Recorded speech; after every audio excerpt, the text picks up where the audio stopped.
Ayan. Good morning sa bawat isa. Salamat at narito ka ngayon sa umagang ito. Okay?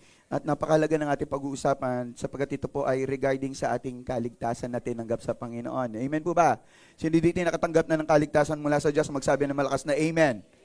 Amen. Sige, palakpakan natin si Lord. Amen. Hallelujah. Samahan niyo po ako sa 1 Peter chapter 1 verse 9.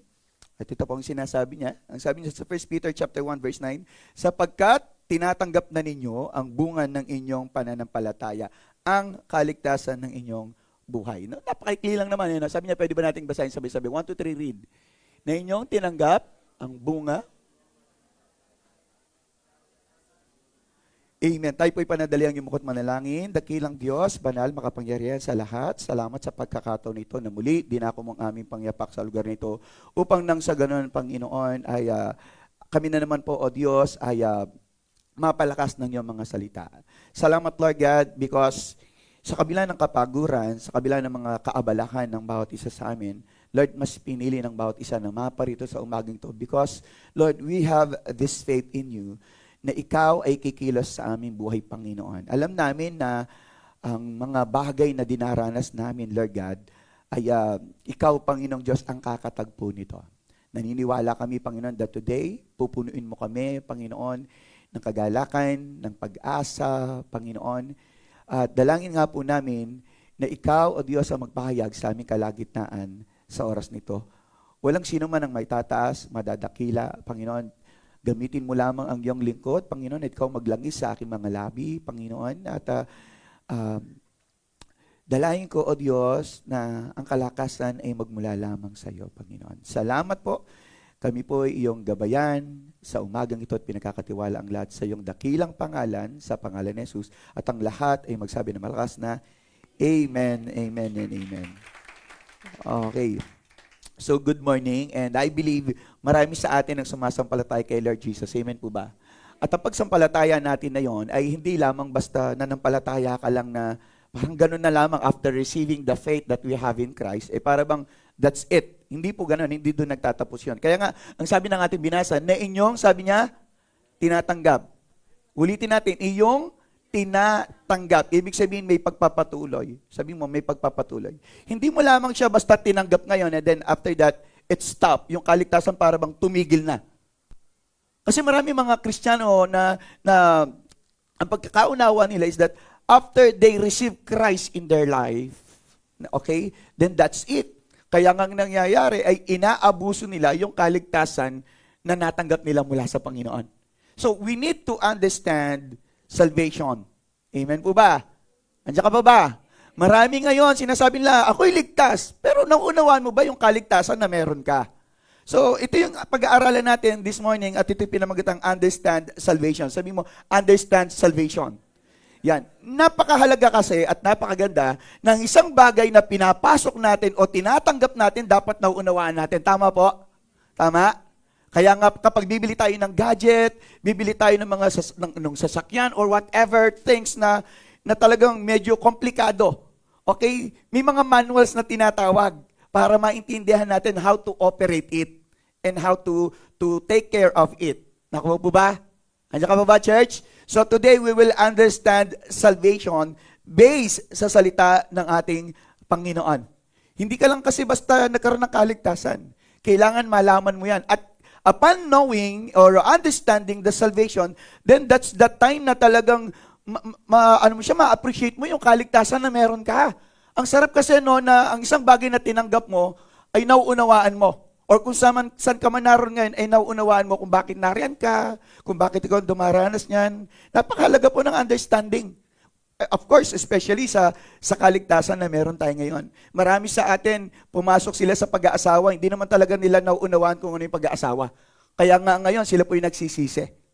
Okay, sino dito yung nakakaunawa nung siya yung nag-asawa? Alam ko ang pag-aasawa. Alam nyo ba na magdudusa kayo?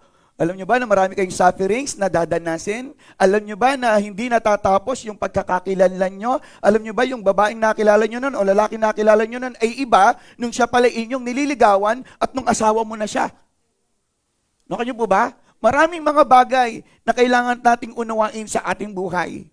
No po? Pero ngayon, pag-uusapan natin is yung yung pagdating sa ating kaligtasan. Let us understand salvation. Kung ano nga ba ang kaligtasan. Napakahalaga kasi niyan.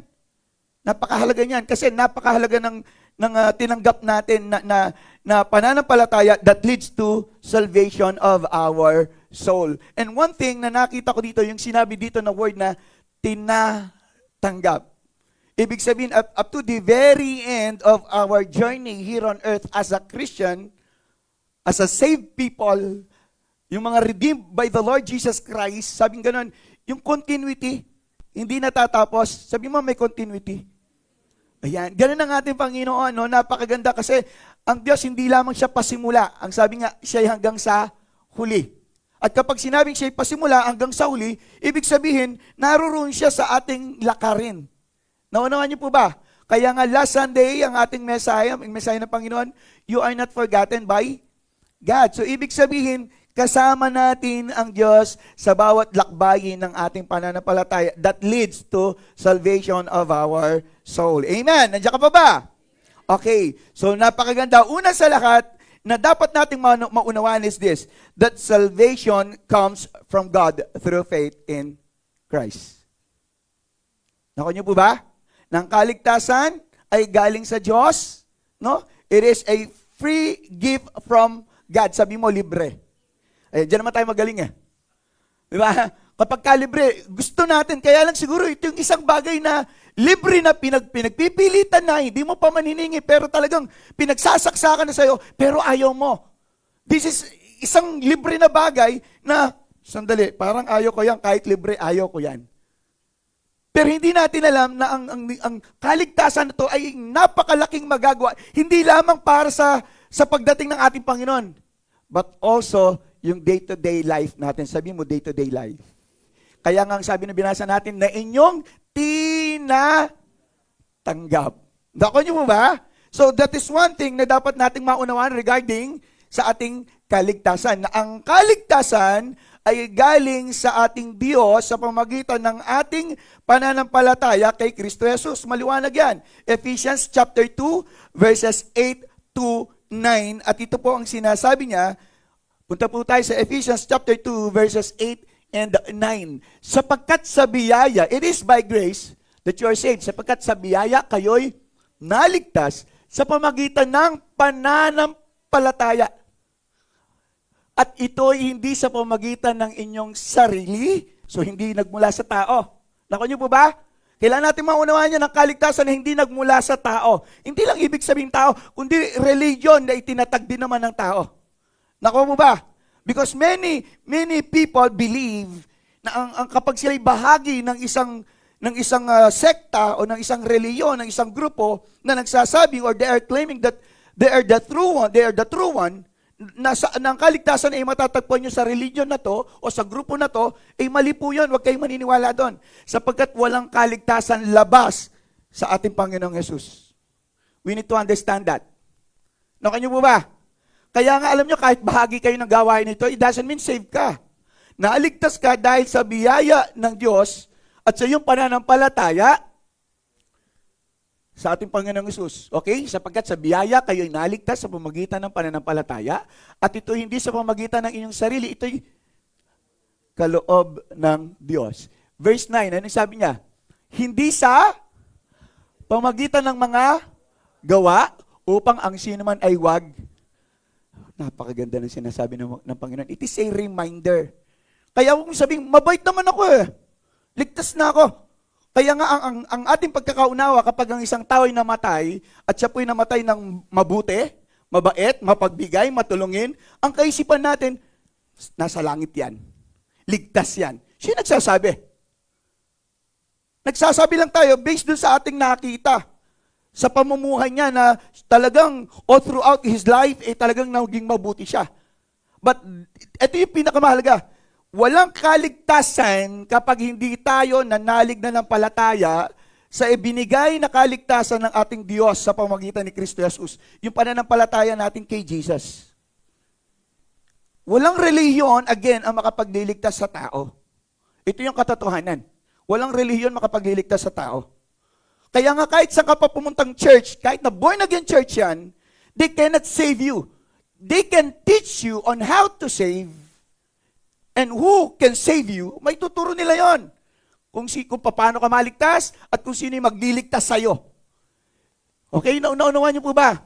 That's why pipili tayo ng isang church, no? Na talagang ang tinuturo nila na ang kaligtasan ay nagmumula sa ating Diyos sa pamamagitan ng pananampalataya natin kay Kristo. Nakuha? Kaya nga, libre lang to eh. Sabi ng Panginoon, libre ko lang tong ipinamamahagi sa inyo or ibinabahagi sa inyo. Ang sabi ng Acts 4:12, sapagkat, ang sabi niya, emphatically, talagang parang pinagdidiinan niya talaga, sa kanya lamang matatagpuan ang kaligtasan. Ibig sabihin, wala kanino man, wala sa akin, kaya hindi ibig sabihin, asawa ko yan eh. Sabi mo ron ng asawa ko, ligtas kasi asawa ko yan. Ligtas ako. Because we are one. Pinag-isa kami ng Diyos. So, kung ligtas ako, ligtas siya. Kasi asawa ko, pastor. O ang mga anak ko, ligtas. Hindi po ganun yun. Nakanyo po ba? Walang kaligtasan na dahil close tayo or whatsoever, close ka kay Father, kung sino man na religious group leader, close kayo, ay ligtas ka. Hindi. Maliwanag dito na sa kanya lamang matatagpuan ang kaligtasan. Sabi ganon, sapagkat, ang ganda ng word no? Sapagkat walang ibang pangalan sa ilalim ng langit na ibinigay sa mga tao na ating ikaliligtas. Nakuha po ba? So isang bagay na dapat nating maunawaan yon. Ano yon? Na ang kaligtasan ay mula sa Diyos. At ito'y sa pamamagitan ng ating pananampalataya kay Kristo. Handa ka ba, church? So isang bagay na dapat nating maunawaan yun, ha? Tandaan nyo yan, hindi ibig sabihin, ay, sa IJCC ako, ligtas ako. Hindi po ganun yun. Hindi ganun yun. Kahit araw-araw ka na dito, kahit dito ka pa nakatira, kahit lahat ng mga gawain dito, activity dito, ina-attenan mo. But you don't have faith in Christ na itinuro ng ating Diyos na dapat nating sampalatayanan, then you are not saved. Kung bakit natin pinag-aaralan to today, because as I see the world, sabi ko nga sa inyo, kung ano man yung nakikita ko ngayon, ay talagang palapit na talagang pagdating ng ating Panginoon. And maraming mga tao ngayon, hindi sila after sa kanilang kaligtasan. Even Christians, ha? Imagine, Kristiyano itong mga to, born again, sinasabi nila, they do attend churches, no, mga leaders in the church, and yet they don't care about their salvation. They don't care. Basta tangalam lang nila, nag-church ako, naglilingkod ako sa Panginoon. Pero what about your faith kay Jesus Christ? Because you can also serve without faith. Tama po ba yan? So, tandaan natin yan. Isang bagay lang na dapat nating maunawaan. Pangalawa, yung tinatawag na salvation is given to those who truly repented and genuinely believe in the Lord Jesus Christ. Napakahaba yata na. Sabi niya, salvation is given, o ibinibigay ito, doon sa mga tao, to those who truly, merong word na truly repented and genuinely, yung tunay, sabi mo tunay, yan, genuinely believed in the Lord Jesus Christ. Yes, it is for free. But ito'y pinagkakalob sa lahat, pero tandaan natin, kung hindi mo rin naman ito tinanggap, hindi ka nagsisi ng iyong mga kasalanan, then you will not experience salvation. You will not understand salvation is in your life. Kailangan tanggapin natin yun. Kailangan magsisi tayo sa ating mga kasalanan. At ang pagsisisi ay hindi yung nakaramdam ka lang ng kalungkutan. Hindi lang yun. Ang pagsisisi yung talagang 180-degree turn. Hindi yung 360-degree. Kasi 360, bumalik ka lang eh. So 180-degree. Talagang tinalikuran mo yung dati mong buhay. Di ba ang sabi sa Bible, ang sino mang nakipag-isa, ibig sabihin tumanggap kay Kristo Jesus, ay isa ng bagong linalang, wala na yung dati, siya'y bago na. Okay, yung ba katabing mo, bago na? Nakita mo ba yung pagbabago sa kanya?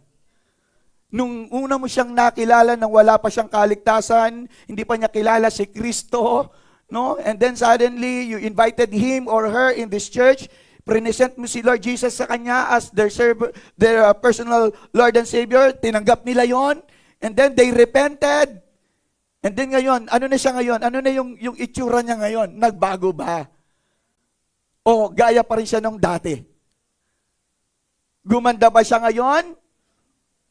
Mas naging fresh ba yung kanyang pagmumukha? Mukha na ba siyang ubas talaga, hindi raisins? Di ba? Kailangan merong changes. Sabi mo, changes. Dapat nating maunawaan yun. Nagkakaroon ng changes the moment you truly repented and genuinely believe in the Lord Jesus Christ. Nilagyan ko siya ng mga, I don't know, what do you call that one? Yung truly, I don't know kung adjective yon or adverb, parts of speech. Adverb.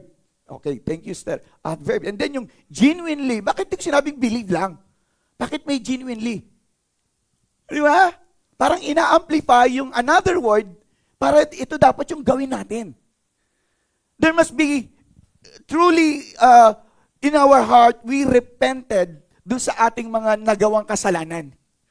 Nakanyo po ba? Kasi kapag may kasalanan, hindi po pwedeng matanggap mo ang kaligtasan. That's why si David, nung nagkasala siya, and he was rebuked by Prophet Nathan, anong sabi ni David sa Psalm 51 verse 12? Restore to me the joy of your salvation. Nakukuha po natin? That's why we cannot experience the real salvation in our life. And ito kailangan natin maunawaan talaga. Kailangan meron talagang totoong paghingi ng tawad. At ang paghingi ng tawad ay pagtalikod sa dating buhay na ayaw ng Diyos. And yet, alam niyo po ba, nakakalungkot ngayon, maraming mga Kristiyano, no, after they repented, nung una naman talagang truly, genuinely, they repented and they believe in the Lord Jesus Christ, pero along the way, bumabalik sila sa dati nilang buhay. Kasi alam nila, nagsiserve na sila, tinanggap ko na si Jesus, then that's it. Kaya ang lalakas ng loob nila, balikan yung dati, kasi pinanghawakan nila yung, it is a free gift. Meron bang nagbabawi ng regalo? Meron siguro yung sa mga mag-boyfriend, girlfriend na naghiwalay, tapos binabawi lahat. Ganun ba kayo? Sino dito yung may mga regalo siya, and then nung nag-break sila, binawi lahat. Di ba may ganun? Si Lord kasi hindi nagbabawi, kaya ang sabi ng mga tao, hindi naman nagbabawi si Lord. Hindi niya binabawi yung kaligtasan. Yes! So, magkakaroon tayo ng question behind that. Hindi binabawi ng Diyos ang kaligtasan, nagrepent ako genuinely. I accepted Christ genuinely in my life. So, ibig bang sabihin, Pastor, dahil bumalik ako sa dati kong gawa, sa dati kong buhay, yung kaligtasan, binawi ba ng Diyos? Hindi. But I'm not saying you are safe. Ibig sabihin, yung effectivity ng salvation na nasa sa'yo, it will not take effect. Pero yung iba, ang explanation nila, nawala yung kaligtasan. Ang kaligtasan nariyan lang. Pero ang kaligtasan nito ay meron yung power niya is working kapag ikay nananatili na tapat sa ating Panginoon at tinalikuran mo yung buhay mo. Pero kapag bumalik ka sa dati mong buhay, yung power, yung working power ng salvation, it will not affect in you. Nakanyo po ba? Are you there? Kaya nga there are times kahit na nasa dati kang buhay, bumalik sa dati mong buhay, nandito pa rin yung conviction eh. Hindi niya ba na ano yun? Nagsisisi ka, nagigilty ka, nakukonsensya ka. Doon na kung may konsensya nga tayo. Sino dito yung nagigilty kapag ginagawa niya yung ayaw ni Lord? Pero ang sarap gawin ng mga bagay na ayaw ni Lord, ano? Di ba? Yung palipasin mo yung huwag kang mag-pray, yung huwag kang mag-worship, huwag kang magbasa ng Bible, something like that. But I believe, if you truly repented and genuinely accepted Christ in your life or believe in the Lord Jesus Christ, you will remain in His presence. Tama po ba? That's why makakaranas ka talaga ng joy of salvation sa panahon na yon. Nandiyan ka pa ba? Alam niyo po ba yung story of Zacchaeus, yung sa tax collector sa Luke chapter 19? Nakita natin how truly and genuinely repented and accepted Christ, accepted ni Zacchaeus, si Lord Jesus Christ. Grabe yung kanyang pagsisisi. Ang sabi niya, Lord, kung meron man akong nadaya, naloko na tao, nalamangan na tao, sabi niya, willing ako na ibalik sa kanila to. Even 4 times. Even yung half of his wealth. Imagine that kind of heart. Talagang nandoon talaga yung talagang dalisay na pagsisisi. Naku niyo po ba? Kaya ang sabi ng Panginoon, today, because this man too is Abraham's son, today, nasa tahanan na to ang kaligtasan. Napakaganda pong proclamation ng ating Panginoon yon sa ating buhay. Nang ngayon, dahil tinanggap mo ang ating Panginoong Jesus, nagsisi ka ng mga kasalanan today. Hindi yung sinasabing bukas. Hindi katulad dito nung awitin. Bukas na lang kita mamahalin. Di ba? Hello? Well, hindi siya yung conditional love. Hindi ito yung pag nakita ko na yung pagbabago sa'yo, saka kita patatawarin. Hindi ganon. Pero ito, walang kondisyon talaga. Hindi sinabi ng Lord bukas. Ang sinabi ng Panginoon is, ano sabi niya? Ngayon. Sabi natin, ngayon. Napakaganda nun. We need to understand that word. Ngayon. Kapag ang kaligtasan na inialok ng ating Panginoong Hesus, kapag tayo tunay nga na nagsisi, no, tayo ay nanampalataya sa Kanya, naniwala sa Kanya, sabi niya, today. Today. That's why sa Book of Acts 16:31, anong sabi doon ni Paul? Ang sabi niya, sumagot naman sila, sabi ganoon, sumampalataya ka sa Panginoong Hesus at maliligtas ka, ikaw at ang iyong sambahayan. Alam niyo, napakaganda nitong ng salvation na to. It doesn't only cover you. Covers do sa iyo lang. Kasi parang gagawin kanyang channel ng kaligtasan. Not only a blessing, yung typical na blessing ng alam natin. Hindi lang yun, kundi even sa kaligtasan. Kaya ka naligtas ay para din naman sa iyong pamilya ay maligtas sila. For them to know the salvation also. Nandiyan ka ba? Imagine that, church. Imagine that. Napakaganda nun. Ikaw yung unang nakaalam, nakatanggap ng salvation, and then after that, because of what you did, and then, pati mga family mo, nakuha. Kaya nga alam nyo, napakahalaga na ikaw mismo, ayusin mo yung kaligtasan mo. Maging totoo ka sa Panginoon. Ang sabi mo sa katabi mo, maging totoo ka na sa Panginoon. Parang mali no? Sabi mo, maging totoo tayo. Isama natin yung ating sarili. Maging totoo na tayo sa Panginoon. Mahirap bang maging totoo? Mahirap bang maging totoo? Mahirap na? Mahirap. Pero dapat lang na maging totoo na tayo. Hindi ito yung time na magpa-banjing-banjing ka sa iyong kaligtasan. Amen? So, pangatlong bagay na dapat nating unawain pagdating sa kaligtasan, salvation must be valued. Sabi mo, salvation must be valued. Ibig sabihin, ang kaligtasan ay dapat iniingatan, pinapahalagahan.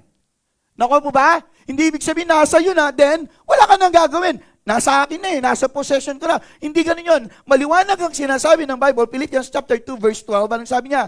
Kaya nga, mga minamahal, tulad ng inyong buong pusong pagsunod noong ako'y kasama pa ninyo, lalong maging masunurin ngayong kayo'y malayo, ako'y malayo sa inyo. Anong sabi niya doon? Merong word doon. Kundi ngayon na ako'y hindi ninyo kasama, ay isagawa ninyo ang inyong sariling. Baka sabihin, yung sarili ko ba, liligtas ko? Hindi po ganun yun. Ibig sabihin, the salvation that is in you now. At tingnan natin sa ibang salin. Ang sabi niya rito, ito yung salin ko, sa salin na Biblia na meron ako. Kaya nga, mga minamahal, tulad ng inyong buong pusong pagsunod noong ako'y kasama pa ninyo, lalo ngayong maging masunurin, lalo kayong maging masunurin ngayong ako'y malayo sa inyong, sabi ni Paul. Kasi nga, malayo si Paul sa mga Kristiyano noon na kanyang tinuturuan, no, sa mga Pilipay, nangangamba si Paul sa pahaw. Na baka sila ay hindi nila maalagaan or they will stop.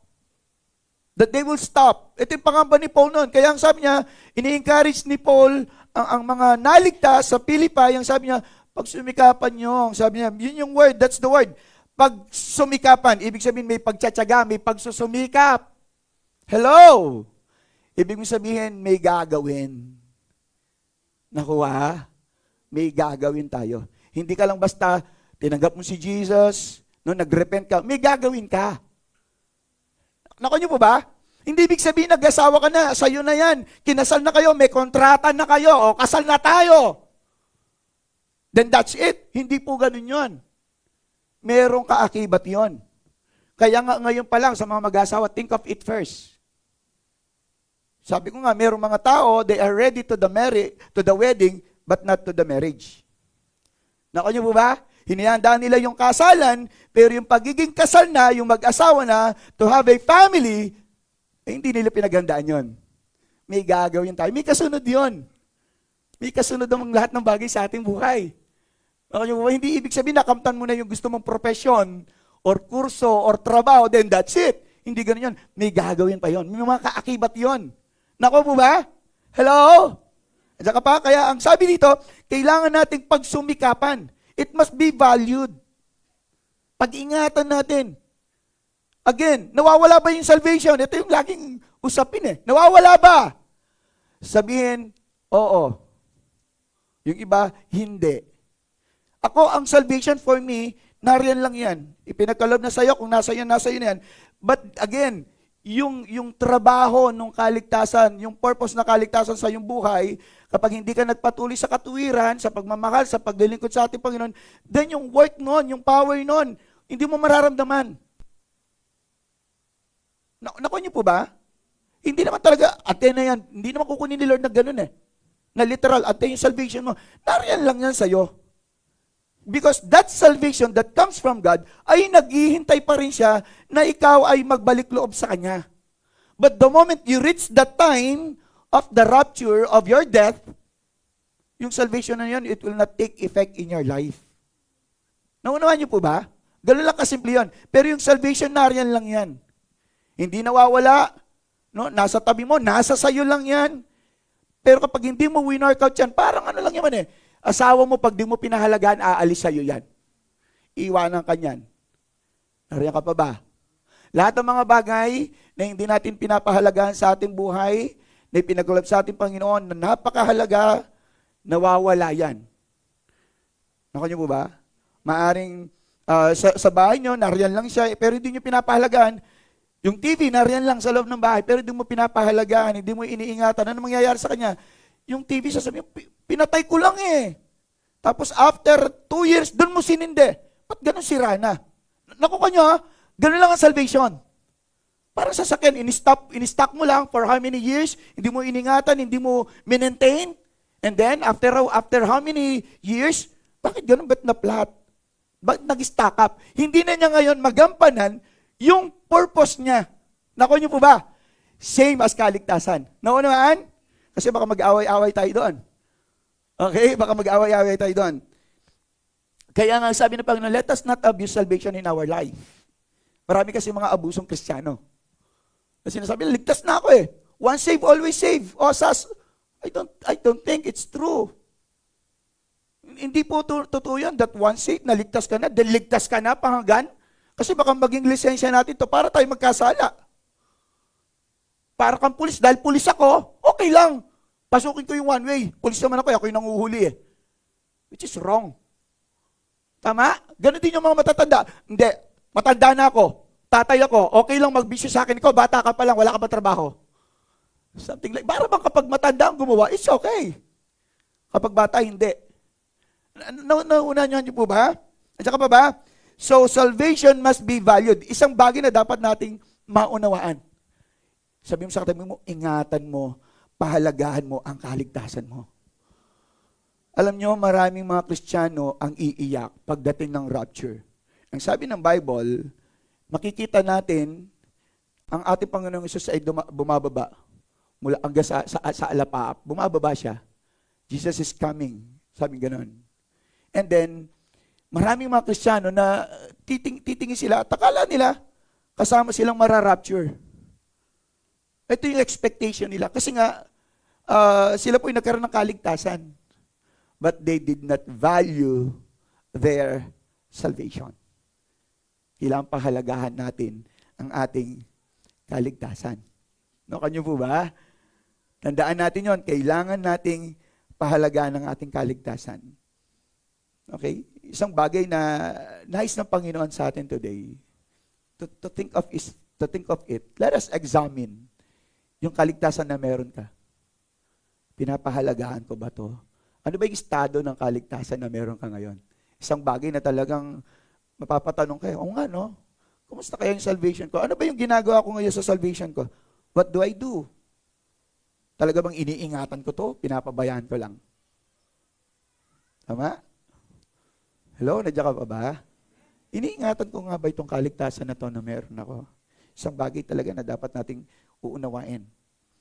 And marami sa atin, Pastor, hindi ko alam paano ko ingatan yung aking kaligtasan. Even me, hindi ko naman kayang i-share sa inyo It is a personal thing or a private thing between God and you. Tanong mo siya, Lord, teach me.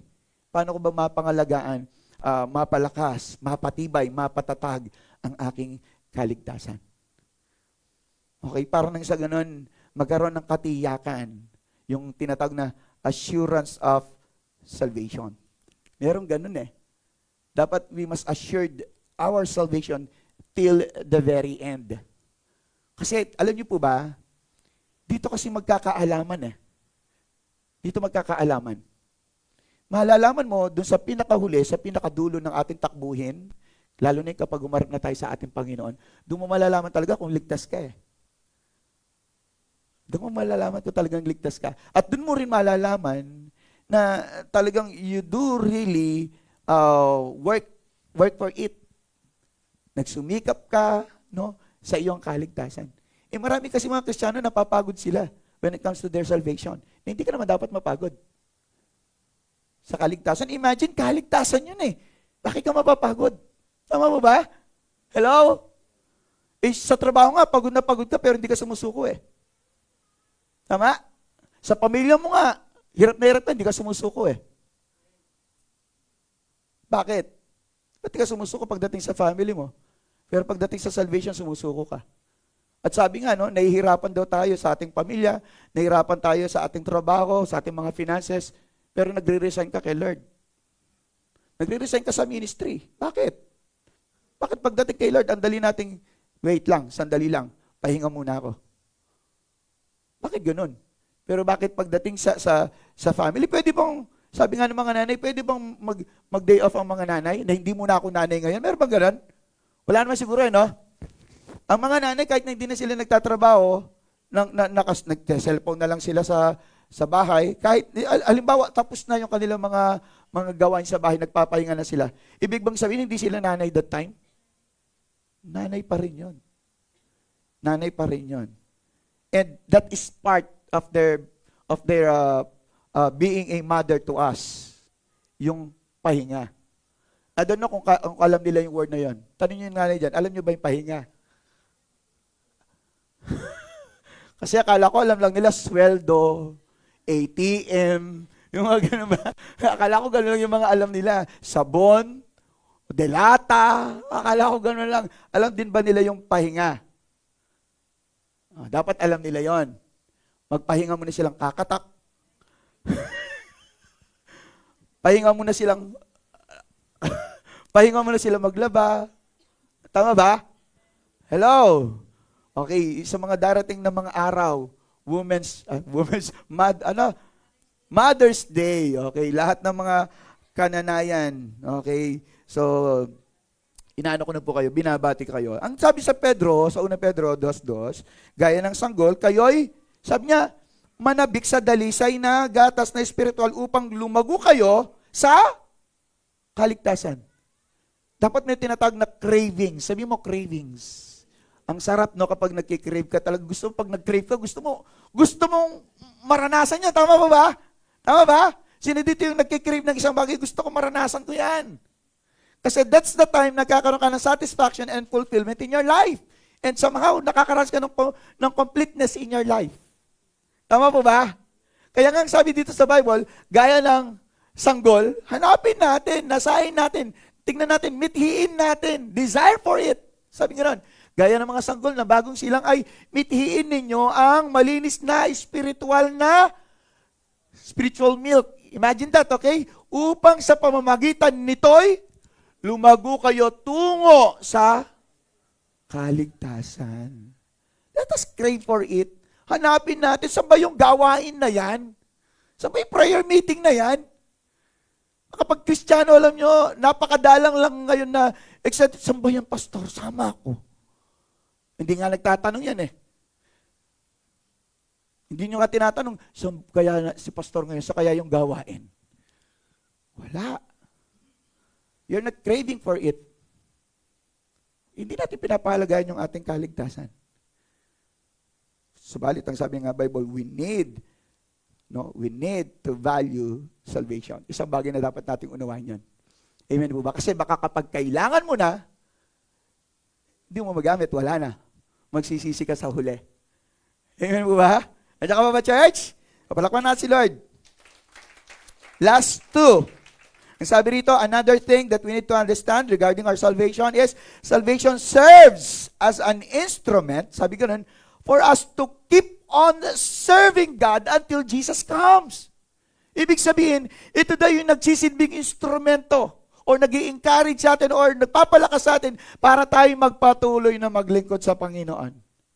Because you are saved, kaya yung willingness mo, yung desire mo na maglingkod sa Panginoon. Kasi yun ang sinasabi ng salvation eh.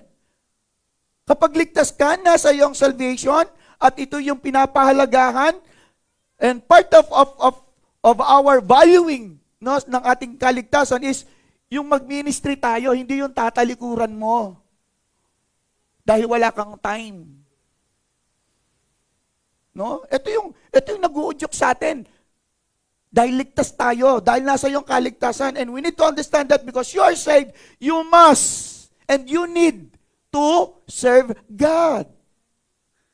Alam niyo po, ang sabi ko nga, until now, hindi pa rin nawawala sa isip ko mag-resign sa church. Until now. Hindi nawawala yon. Alam niyo ba yung experience ko na parang merong nakapatong sa ulo mo na magalaw? Bagaman magaan lang siya, pero dahil magalaw, no, it create troubles to you. Imagine mo, magbuhat ka na ng isang kaban na bigas na nasa ulo mo, na yung bigas, kapag pinatong mo sa ulo mo, isang sakong bigas, steady lang siya. Kahit ganyan nga yung mga magsasakalalakad dyan, pwede eh. Because it is not reacting. Pero yung maglagay ka ng bata dito, na 20 kilos lang or 20 kilo lang ang kanyang bigat or timbang, and then gumagalaw siya, ang hirap po nun. Na-try nyo na ba yun? Maglagay ka ng isang napakabigat sa ulo mo na hindi siya nagre-react. Sumusunod lang siya. Sumusunod lang siya. Hindi ka mahirapan eh. Makaka-concentrate ka. Compared dun sa meron nakapatong sa ulo mo, and then nagre-react sila, lumalaban sila, they are against you. Ang hirap po nun. Ang hirap nun. Kaya lang, lagi sumisiksik sa isip ko, ligtas ako eh. Nasa akin yung kaligtasan eh. Ipinagkaloob ng Panginoon, pinagkatiwala niya ako. Kailangan ko, whether I like it or not, I must serve the Lord until the very end. Yun ang isang bagay. Kahit mahirap, kahit mabigat. Ganon siya. Sabi ko nga po sa inyo, kapag pastor ka, security guard ka. Ayun ngayon, may pinasok ko ngayon security guard. CCTV watcher. Doktor ka. Attorney ka. Barangay tanod ka. Pulis ka. Kapitan ka. Ang dami mong titulo. Kapag ikaw ay isang pastor. Ang dami nun, ha? Kumbaga, jack of all trades or one-man band, something like that. Imagine mo yun. Sometimes clown. Yung nagpapatawa kahit na si pastor, deep inside, umiyak. Ganun yun.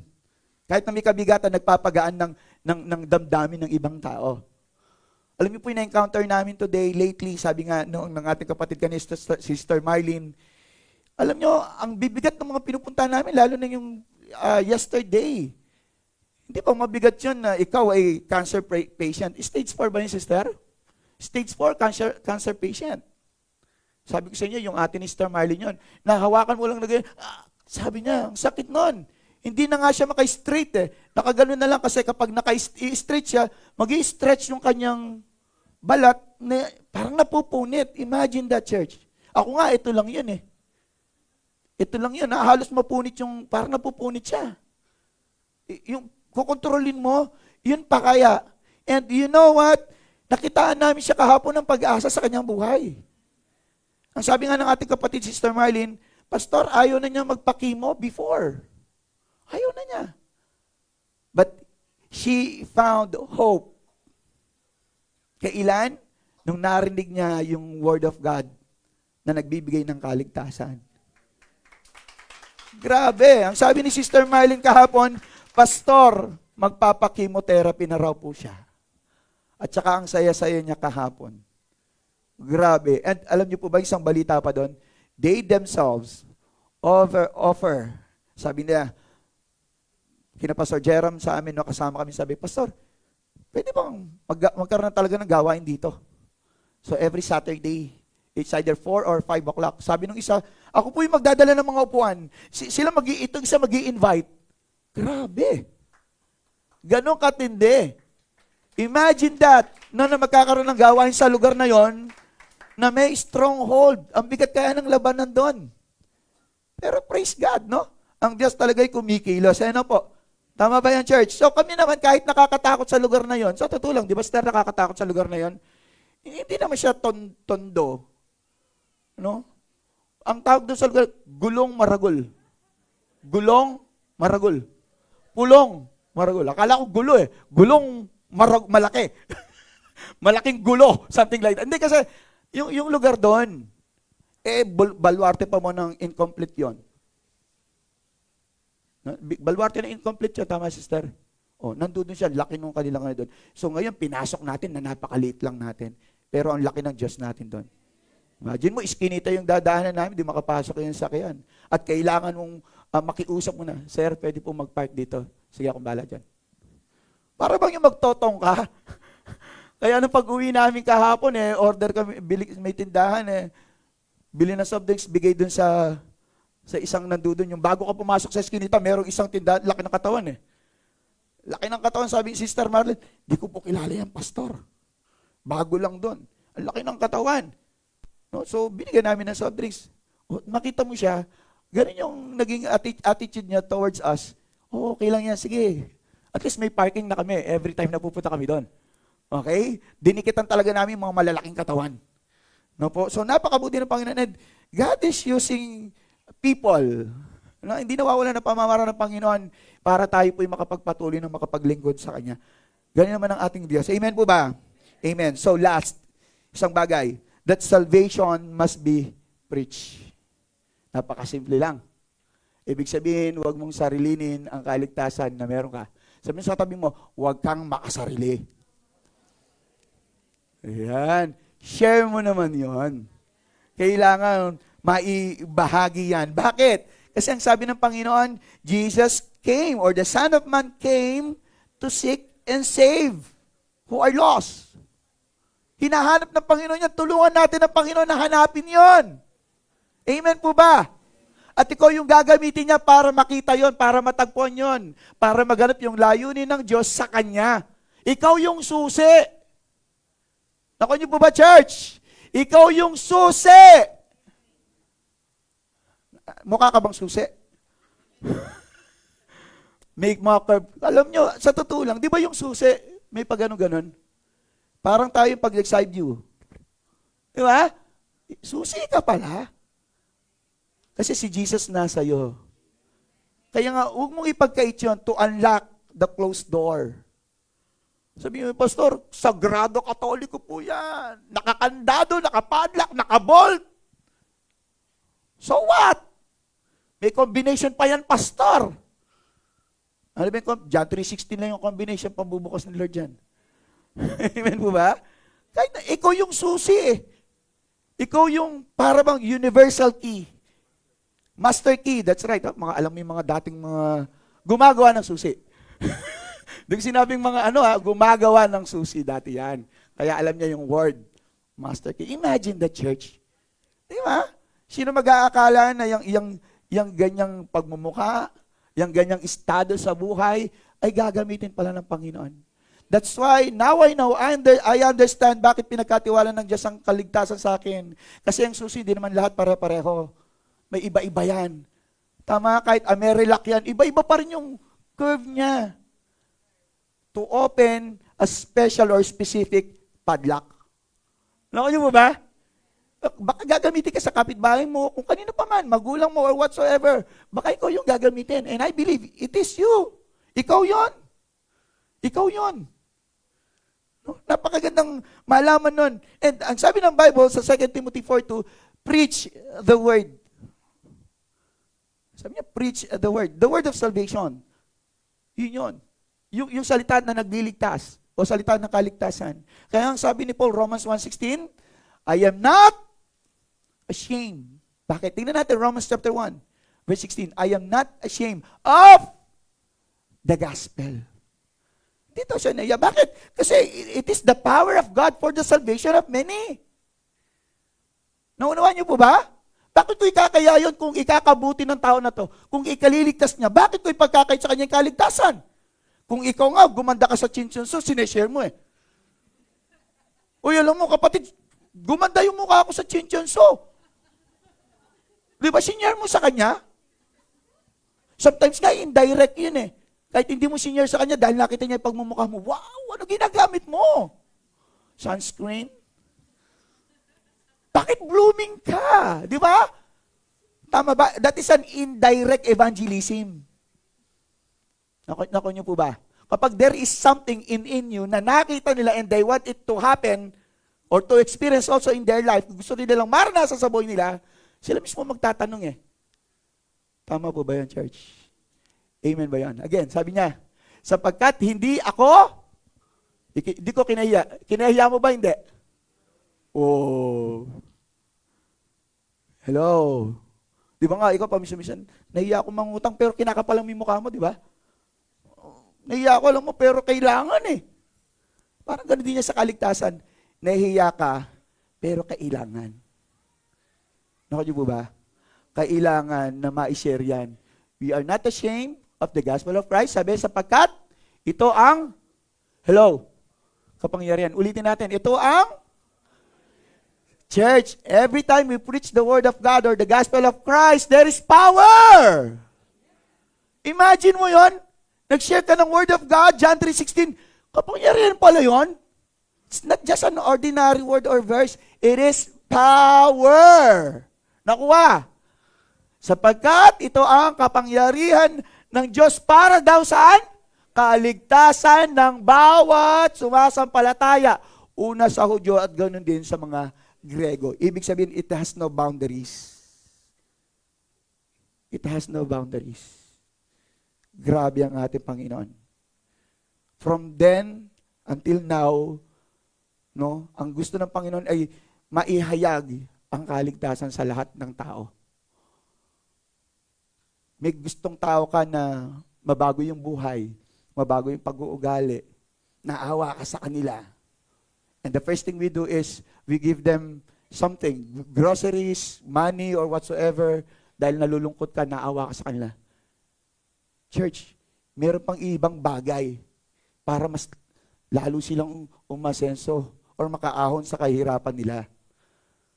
Share the salvation of Christ. Let us preach it to other people.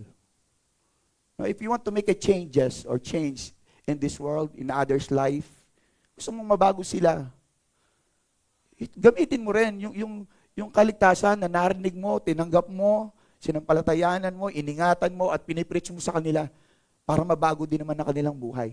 Imagine this world na talagang maraming tao ang naligtas.